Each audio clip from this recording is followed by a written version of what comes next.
তো আসলে আমি তখন বলতে পারি নাই, বাট এখন হচ্ছে বলি। তা হচ্ছে যে আমরা হচ্ছে যাচ্ছি হচ্ছে ঝিকরহাটিতে, মানে ঝিকরহাটি যাব হচ্ছে আপুর মামা শ্বশুরের হচ্ছে মেয়ের বিয়ে। তো এটা হচ্ছে মেজো মেয়ে। তো মেজো মেয়ের বিয়েতে হচ্ছে আমাদের পুরো ফুল ফ্যামিলি বর্গ দাওয়াত করছে। আর হচ্ছে আব্বাকে হচ্ছে আপনার বরযাত্রীতে হচ্ছে আপনার কালকে আবার যেতে হবে বউ আনতে, মানে কালকে বা পরশু দিন যখন করে তখন যাওয়া লাগবে।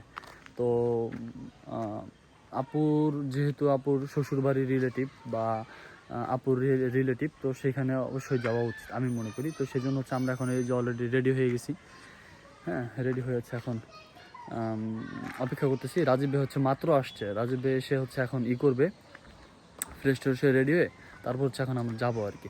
তো কথা হচ্ছে যে আসলে আহ, তো এর আগেও গেছিলাম, ঠিক আছে, স্বর্ণাপুর বিয়েতে।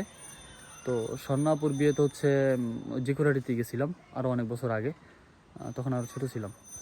তারপর হচ্ছে এখন এই যে আবার এই আপুর বিয়ে হচ্ছে। তো এই আপুটা হচ্ছে আসলে আমি ওইভাবে চিনি না, বাট তারপরও আসলে দেখি আপনাদের মাঝে সম্পূর্ণ সব কিছু শেয়ার করবো, সমস্যা নাই। আপনার সাথে দেখতে আজকে ব্লগটা করেন।